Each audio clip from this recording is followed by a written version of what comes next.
topic we're going to come on to today is kind of the merits of recycling versus reuse, and is one better than the other? If we want to get an answer between recycling versus reuse, my answer would be it depends.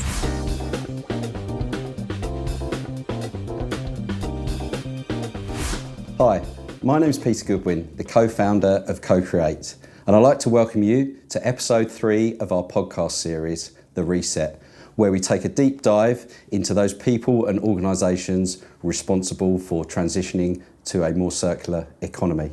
And today, I'm delighted to, say that we've probably got circular economy royalty here in the form of Sophie Thomas, who I've known for some time now. And you actually were kind enough to do the keynote speech at our first ever Simply Cups conference back in probably about 2016 now. That's right. So, very tasty snacks by Doug.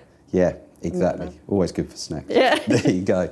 So obviously we know each other. Let's start off before we get into the subject today. Really a debate on the merits of recycling versus reuse, which I know that we've both discussed many times over the years. But first off, for those of you who don't know you, Sophie, give us a bit of background in who you are and the many things that you've done. The many things. So I started my career in design, and I've always been working in design. So I graduated from the Royal College in 98 actually, and spent time really trying to understand. At that point, it was about looking at how behaviour change, we could change people's understanding of reuse, recycling, sustainability. And then I set up my company, Thomas Matthews, in 98. And that was really much fundamentally based on sort of what I call the principles and the practice. So principles of sustainability and eco-design, as it was then, and the practices like how do I specify materials, how does that get thrown away, is it recyclable, etc. So, and all the way through our studio, which is now 23 years old, we have really trained up all the designers to really understand it. So it's a fundamental way of thinking for them, which was unusual then, I think is still quite unusual.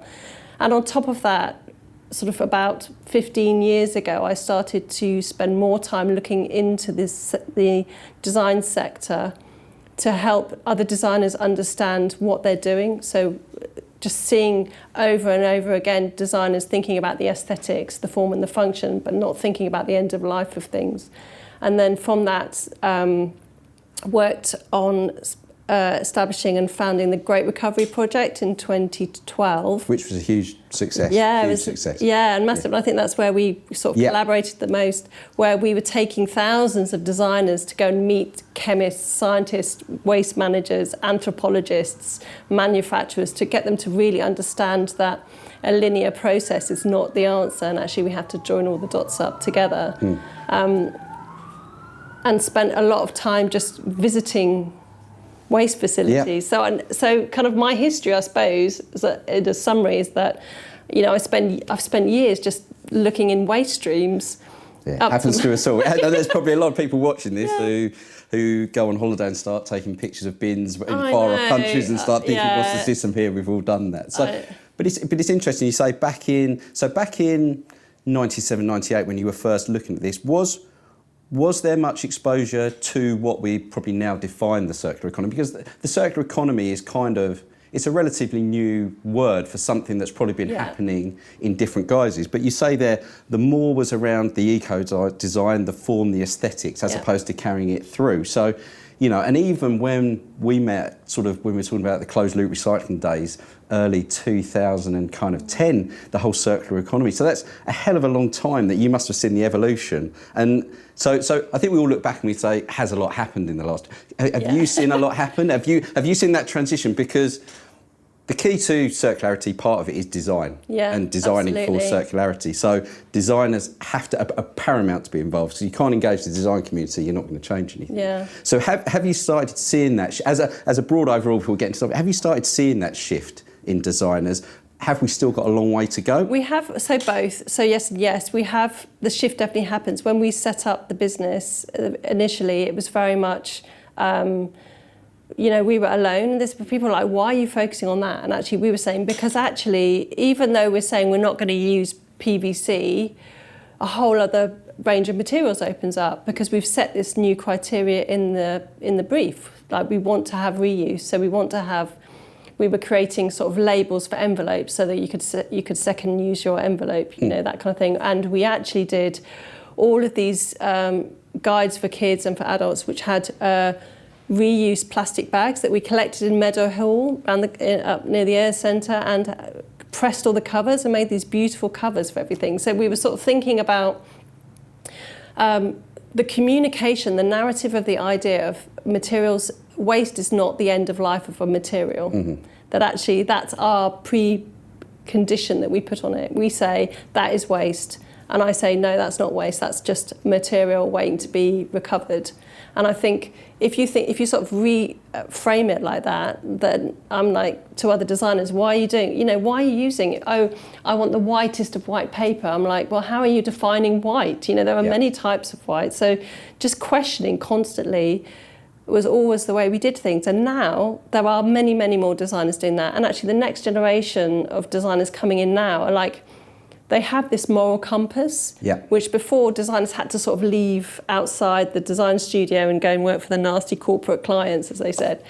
But actually now they can bring that in and say, okay, I'm looking for companies to work with and work for that want change. And actually there's a lot of smaller companies now growing up in this space. There's a lot more freedom, so there are options at smaller companies, absolutely. Because there's a lot of interest in smaller companies and the localisation of what smaller companies can offer. So I think that's key, because I think obviously when we talk about design, we talk about both product and system design. Yes. And obviously the topic we're going to come on to today is kind of the merits of recycling versus reuse, and is one better than the other? And I don't think we're going to answer that in the half an hour we have here, but I think certainly we've seen the appetite to reuse, or the evolution of reuse models starting to come back in, which is quite ironic, because in reality we used to pretty much reuse everything until we got indoctrinated into this single-use society where we completely come. I was speaking to someone the other day and they were saying, oh, a good idea at Christmas is, why don't you get your Christmas cards from last year, cut them up and use them as the label. I remember as a kid, my mum and dad doing that. So we've kind of, almost reuse is kind of the new old. We went through reuse, we went through reuse, we've shifted massively into recycling, and now evidently we need to pull it back the other way. But I do have some concerns that it's done for the right reason. And I suppose my background at closed loop recycling, I was indoctrinated into recycling. So if you sit in one side of the camp, I was on the recycling side. And I was very, very sceptical about some early reuse models and early reuse systems.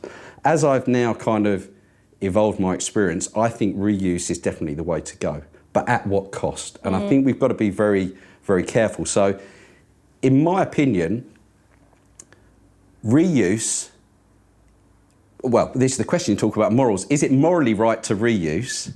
Should we be looking morally to say we should be reusing stuff? Or should we be saying, actually, what's the metrics between recycling and reuse? Because sometimes we went from reuse to recycling for good reason. A lot of work had been done to study why we've made that transition. If we just go back because it's morally right to reuse, or it's at the top of hierarchy without looking at the actual metrics of what's best one versus the other. So where does the science and where does the moral compass sit? And ultimately, if it is science, what science do we use? Is it CO2? Is it number of uses? Do we look at water? Because the problem is when we measure these things, it's like materials. If you sit on the side of aluminium, you'll make it work in aluminium's favour. If you sit on the side of plastic, you'll make it work in plastic. And guess what? If the guy from the aluminium company goes to the plastic company, suddenly you'll start saying plastic's the right thing. So, and this is a minefield for us. So where do we go? So the question really is, should we go back to reuse? And I think broadly we should reuse more, but how do we measure whether we're actually getting to a better point? Okay, so I think the answer, so if we want to get an answer between recycling versus reuse, my answer would be it depends. Yeah. And the reason why is because you go from, and this is the shift that we have had, that is beginning to become more prevalent in the way we design. So we're going away from product and we're moving into system. Mm-hmm. So the system design really determines whether you recycle or whether you reuse. And I would suggest, I mean, I've grappled with this, and I'm still grappling with this a lot. We know that recycling is not the answer, and it's part of a suite of answers. And I would suggest that recycling is actually the reuse of the material. But the problem is we don't design our products in a way that they fit the system. Yeah. So that's the difference. And I think, you know, when I talk to designers and I do talks, I have this book that I don't know if you've seen it, but my mum gave it to me. It's the old 1942 edition of the Citizens Advice Notes, and it's basically the rules that all the ARP wardens had for how all the laws had to be told through the UK when we were in times of rationing, when we had all our big shipments of imported materials being bombed and sunk. So we had to reuse everything. Yeah. So if you go to the section by the Ministry of Salvage in there, and they are talking about paper use, for instance, plastic's not even in there because it's not. They talk about gutta percha, which is like a rubber, first type of rubber that was starting to be used. So plastic hasn't even come on it's not on the scene. Paper, you can't use paper for gratuitous marketing at all. You can't use it to wrap food. You can't throw it away if it's bigger than if it's smaller, unless it's a very small piece. And the same with string, because it was all reused in making, bomb shells or making new clothing or et cetera, et cetera. So you go from that position, and then if you look at a book that came out in the 50s, which is called Plastics, it talks about plastics heralding the bright new future out of the depression that we have just gone through rationing, through wartime, to be something that is colourful, that is absolutely disposable, that is carefree. And that is the positive spin that plastic was given as a material. This material can be thrown away because it doesn't matter, because we're in this amazing new future and we can mould anything, we can create anything with this. So here you have a material stream which is incredibly useful, incredibly can be used in, made into cloth, made into bottles, made into chairs, made into aeroplanes, et cetera, et cetera. And yet has been built on this kind of ticket of complete disposability. And is cheap. So we have it as a cheap material. We can make anything out of it.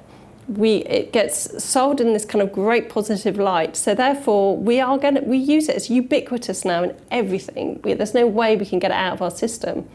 Now, because we've just done this very linear process with it, we've never ever thought about how we're going to collect it, how we're going to reuse it as a material, how we recycle it back into a new material. So we're now at this point of understanding that we're still producing loads and loads of it here because it's still cheap, it's still really, you can still do so much with it. And yet here it's just piling up. And we haven't yet built that system at the same level. So you have this kind of complete disparity of just sort of oceans filling up, all of these terrible pictures that we see. So this kind of imbalance has made this material become the bad boy of materials. And in defence of plastics, not I'm ever going to wholly defend plastics, but it was brought in for a reason, and there are some valid reasons to use plastics. So the circular economy is not just about plastics. No, absolutely. And it's not just about, it's not recycling on steroids. It's a lot more than that. But obviously a lot of the fundamental models have been built around plastics. And like you say, it's around systems. So, for example, the background at Closed Loop in terms of developing bottle-to-bottle recycling in HDPE in the UK, which has formed the template for a lot of other industries to follow.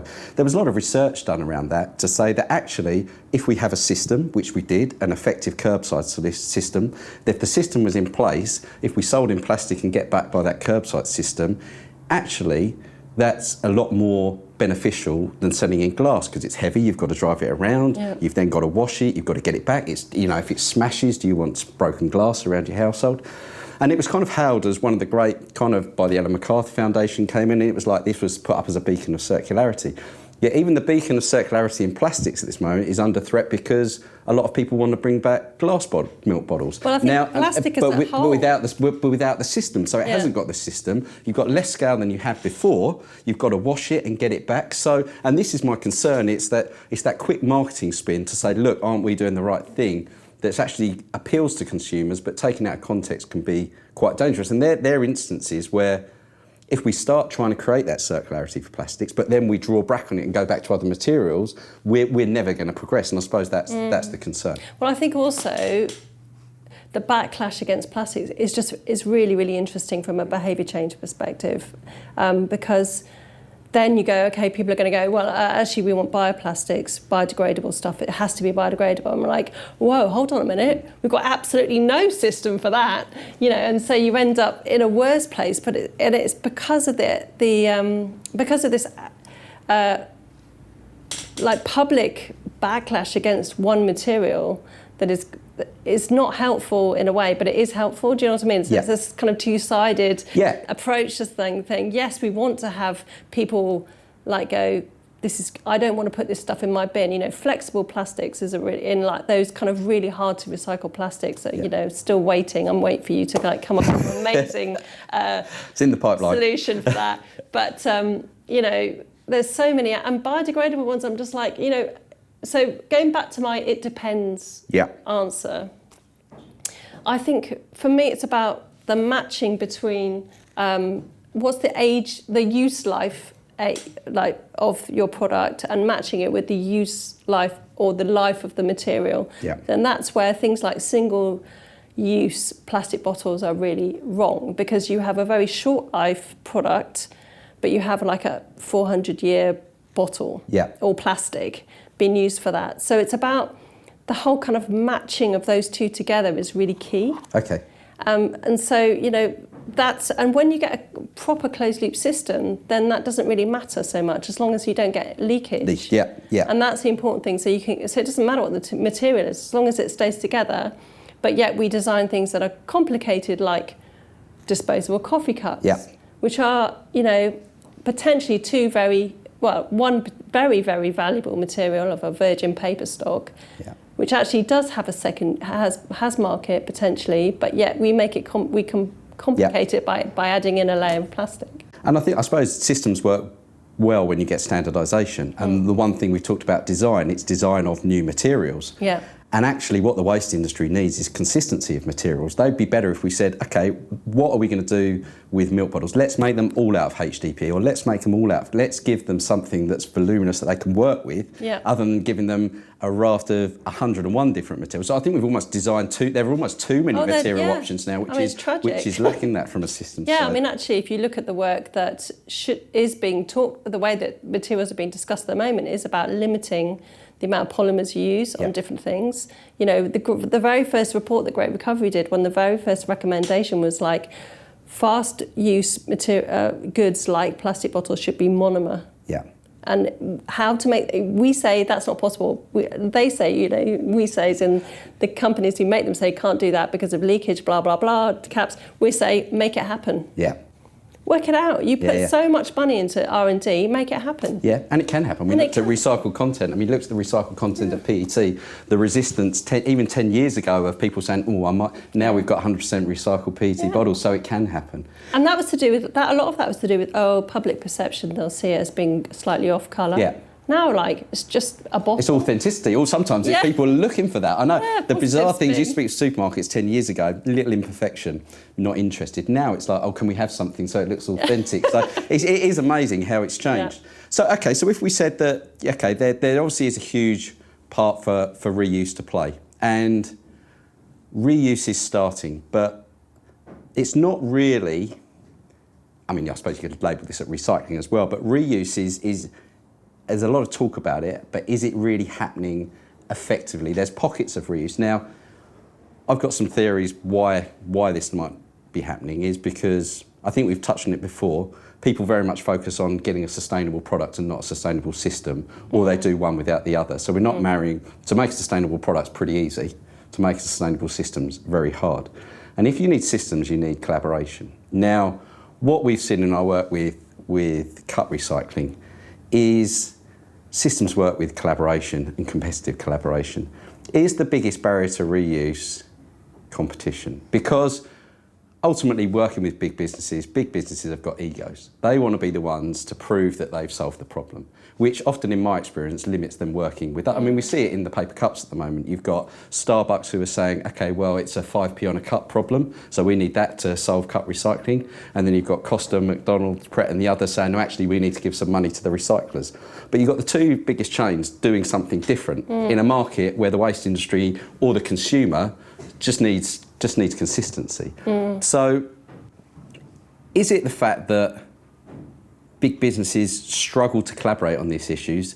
Because we need a lot of systemic change for reuse to happen. Reuse doesn't work at small scale, it works at big scale. So how do we get from that little scale? You know, you've got the Freiburg Cup, great, that works in Freiburg, but how do you do it across the whole of Germany? Yeah. So do you see competitive collaboration as one of the key things?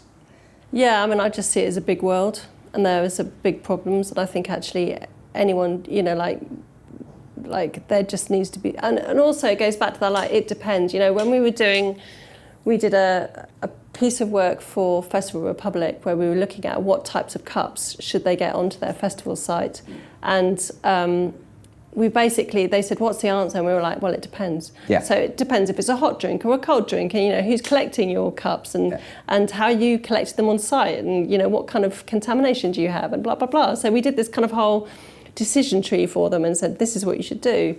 And they went from like having, you know, they were having zero plastic on their venue side, so on where all the bands and stands were. We were like, well, that might not actually be very helpful, but that's probably not what you want to hear. But then, you know, this is how you can do it, because I just think that consistency is absolutely the key, isn't it? So, and what we tend to do is look for that pre-competitive space where people can just go, look, we can collaborate on this, and no one needs, you know, like, let's just do it all. So all the businesses need to line up. And I think that's very much the plastic pact kind of model, where you actually work in a space where people aren't. But that's voluntary, isn't it? A lot of that is voluntary. And we know that sometimes voluntary agreements can get you so far, but when the economic tables turn and suddenly something that's turns into a cost, so they it's can fall apart pretty quickly. Really got to be carrot and stick. Yeah. So yes, you have the voluntary agreements because they are very good at pulling people together in that pre-competitive space, but then you have legislation which is actually pushing them towards, like, oh, in 5 years' time I'm going to have to move because, you know, that's going to come in, therefore I have to start putting things in place now. Yeah. So I think those two things together work in a way, because you're actually saying, well, you have to do something, and here's how you can start. Yeah, and which you've got with extended producer responsibility, the plastic tax. I mean, fundamentally, single use will get more expensive, and it'll get to the point whereby, you know, reuse models start looking much more attractive from that side. And okay, so let me make it, and that are perceived to be more beneficial by consumers. But as someone who's obviously monitored behavioural change for many years, so I think we assume, because the market starts moving one way, we assume, oh, everyone wants to reuse now. Yeah. Now, do we actually know people want to reuse, or are we assuming from what we're reading that people want to reuse, or when we ask people if they want to reuse, they say yes? But actually, when faced with the convenience of reusing or the inconvenience of reusing versus this single-use drug that we've had for the last 20 years, do we actually know enough that people do want to adopt reuse? We've got the fanatics in every market. So we've got the fanatics who'll go with their reusable containers, great, and we've got the skeptics at the other end. But it's the middle 80% are the ones that need convincing. Yeah, do we know? Have we done enough research in behavioural change to know that they would, given the opportunities, and we've got to make it easier, they would do that, and they want it? So the research that I've been party to is not extensive, but I would suggest that actually reuse is a very small part of the market, but is growing. Mm-hmm. And particularly with work like City to Sea have done, talking to, you know, not just water bottles, but like Ecover and Method, you know, actually they were kind of doing it years and years ago. Yep. It wasn't right then. Now, sometimes you can be too early. You can be too early, and actually now I think it's a bit like closed loop, really. I think exactly like that. Yeah, hence the reference. Yes. Now, actually, they're seeing that there's great appetite, and actually, what they were finding is that all the supermarkets were getting like barraged by emails saying, "Where's your reuse aisle? We need to have it." You know, I don't want it, particularly after Blue Planet 2. So it's always about timing. Yeah, agreed. But I think also, we think we're in a bubble. That's the problem with us lot. We think, oh, everybody wants to do reuse. It's going to be great. Everyone will really take it up. But we were meeting people who don't drink tap water because they don't like it. They only drink one brand of water. They cook with it. They just do not use tap water at all. So we were like, okay, so you probably recycle all your bottles now. I'm like, okay, so, and then I saw this guy about a couple of weeks later, and he's like, I found a recycling bin outside my door, and I'm like, brilliant, because he was suddenly just woken up to it. And actually, I was sort of like questioning this and going, why could he not see that bin? It was right there. And actually, you just think, well, it's not part of his everyday journey. And so actually, it's about awakening and saying, just put it in that bin instead of that bin, easy, step by step. People aren't going to become evangelists straight away, and often they won't. That middle section just won't shift to like green angels, but you can shift behaviour step by step. And I think there is movement towards that. And, the way that supermarkets and big events and organisations start to make it the normal, that would be the way. No, I agree. I think you're right. It's the systems. It's about, you've got to have the systems in place. I've been to events where you've had reusable cups in place, but instead of having one reusable cup, you've got two reusable cup systems. So immediately you've got the confusion. One you're paying the deposit for, and the other one you aren't. And then you go up and, it's again part of the system. The bar's too busy, so you can't get to the bar, so you end up buying three. So you end up paying 3 drinks deposits and then cups. And then you ask the guy, where do I take these cups? I'll just put it in the bin with the other guys, the ones that they paid for. All told on the back that you pay an extra £1 and 10p goes to charity. Well, the cup probably only cost 30, 40p. The 10p's gone to charity and you've pocketed another 50p. So the only one winning from this is you. And I remember the day we went back the next day, and my friend had collected up all the cups, the behaviour like you want, took them back to the guy and said, where do I take these cups to? I'll just put them in that bin. And it's not joined up, and it's those kind of bits that's just, the system is so important, because people will get put off if the system's not right, because they'll think, and then as I did, well, why am I paying this £1? Surely some of that £1 should go back to them putting some bins around or some people to collect these cups. Yeah. And actually, the other cup provider had done that. So why don't they all use the same cup? And it's just those, again, it comes back to collaboration, competitive, and just getting that system right. And also, when you look at the whole system and you follow, so you think, okay, that went into the right bin, that got collected by the right people, that got taken to it was put into the compost bin because it was Vegware or whatever, or other brands, and then it was taken there, and actually then the whole lot just got rejected because it had too much contamination in it, and then it went off to the incinerator, and you're just like, who knows about that? You put 100% of our waste was recycled or put or composted. You're like, no, it wasn't. And we've got to do better. We've got to give people proof. We have to give people proof. I mean, that's the kind of thing that I love exposing that, because then, although it really annoys people and citizens about what they get annoyed about the fact their systems don't work, I'm like, that's because we need to change it. We need consistency in our recycling. We need to know, compostable is not necessarily what you think it is. Don't get all starry-eyed about the fact that it's, it's not a quick fix. It's not a guilt-free fix. No, it's worse in my eyes, but at the moment. Yeah, like everything. If it's the infrastructure's there and the systems are there, it's not about the material. It's about collecting it consistently in volumes. Then we can have the debate over which is the best material. Let's collect it first from that side. Okay. So the last point we'll come on to is again about reuse, because I suppose what the challenge of reuse does to a lot of people, it actually questions their whole basic business model, because it's very difficult. I think what people try and do at the moment is they're almost trying to add on a reuse offering to their single-use business model. But effectively, reuse is actually a different business model to a single-use business model that some people might have to completely go and change the way they do business to be able to action reuse. And obviously there's a big fear of change, and there's potentially also a big cost of change. So in the work you do with businesses and looking to try and design systems in, do people get that? Do people think they can just bolt it on? I mean, that for me seems like, if a business can work out actually, a single-use business might be saying, are we going to be in business in 10 years? Maybe not. Okay, if we go to a reuse model in 10 years, yes, and we might be doing better. How do I get from that to that without losing any money? Yeah, that's what I do. That bit. And it's hard. I help them. It's because really it's hard. a system, isn't it? And you might not be able to just do it on your own. Yes, you definitely can't do it on your own. Because actually, if you're talking about, I mean, you know this, if you're talking about a system, you have to have so many players in because you're always passing this product or this thing around the system to get it back into reusability again.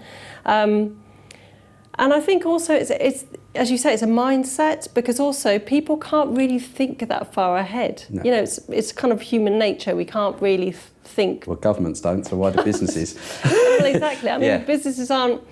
We tend to do 2-5 years, but 10 years, that's quite visionary. But a reuse change, this whole business model could be a 10-20 year thing. Yeah, I mean, it could be. Yeah, and you have to invest at the beginning. Yeah. And you have to have complete commitment.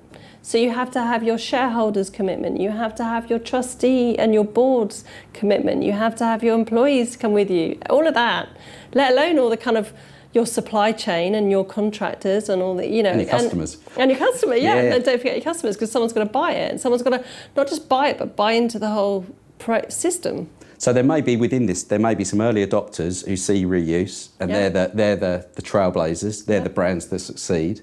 And then legislation and consumer pressure might drag the others. But it's not going to be an overnight thing to get that scale. But I think it's definitely the path that needs a lot more exploration. I mean, so, how many years ago we were talking to, P&G and Unilever about small, like concentrates for their reuse bottles. And they were like, it's been, their R&D guys came up with, been working on those products for 15 years, but have never been able to get it to market. And then they were like, we still can't get it to market. And now you're seeing it. Yeah. And there was a whole issue about safety, health and safety, them wanting to buy it, shelf space, marketing. Now, because we've been in lockdown for 2 years, everything's also, shopping has changed. So people don't shop in the same way. So it's not about shelf space anymore and positioning. It's actually about, so that could potentially change the whole way we think about packaging because we may not shop in the same way again. Mm-hmm. We may just say, here's an online picture of your product. You won't get it looking like that because you'll get it as a tablet, but put it in there. You could completely reframe things. And it's those who understand that and can get ahead of that. They're probably, the ones who are going to survive. Yeah, because as you say, single use will only get more expensive. But I think, to summarise, we probably need to, in the case of recycling versus reuse, I think ultimately everything we do is always context driven, and everyone wants the simple answer of one or the other. The reality is it's both, and I think better recycling has a massive role to play whilst we move to reuse, and they may have to coexist, although systemically that might be quite difficult to do, but there's going to be an element of coexisting until we get the infrastructure in place or we really understand what the customer's willing to do. Absolutely. I mean, I always end up going back to the waste hierarchy. Yeah. The good old waste hierarchy and just saying reuse is always better because there's less process, less energy needed. You're just reducing that carbon footprint again and again every time you use it. And carbon at the moment is the unit that we're looking at. So, that's the real focus. So, in that sense, that's the big ticket. I think for me, the recycling thing is about sort of recycling versus reuse is about the two then and then that. Mm-hmm. So, understanding that even with reuse, you're still going to have an end of life, but what's your end of life going to be? And designing for that too. So it's a kind of step process, isn't it? Yeah. And they do work together. And I think we can be very critical about recycling and the fact that our levels are very low, but it's not the recycling, it's the fact that our products are designed so badly and we have so much contamination that we can't actually recycle that much. Yeah. And we don't have enough infrastructure around the planet, and all of those. There's so much in that kind of issue that needs to be unpacked. And I just, I'd much rather have a kind of conversation with governments, with companies about how do you unpack that, redesign your products better so you can get it back, then invest in your infrastructure, then step, then actually just hit recycling on the head with a stick and say that's rubbish. Well, literally. Yeah, no, and it's about getting everyone around. Like you say, that was one of the successes of the roadmap. Absolutely. You've got the people designing the bottles in the same room as the people actually trying to recycle it, which, funnily enough, is quite a novel idea and it worked quite well. So here's to more of that. Yeah, brilliant. Well, thank you very much for your time, Sophie. It's been a pleasure speaking. You're welcome. And we look forward to the impact you're going to be making over the next few years in getting some of this stuff done. Thank you.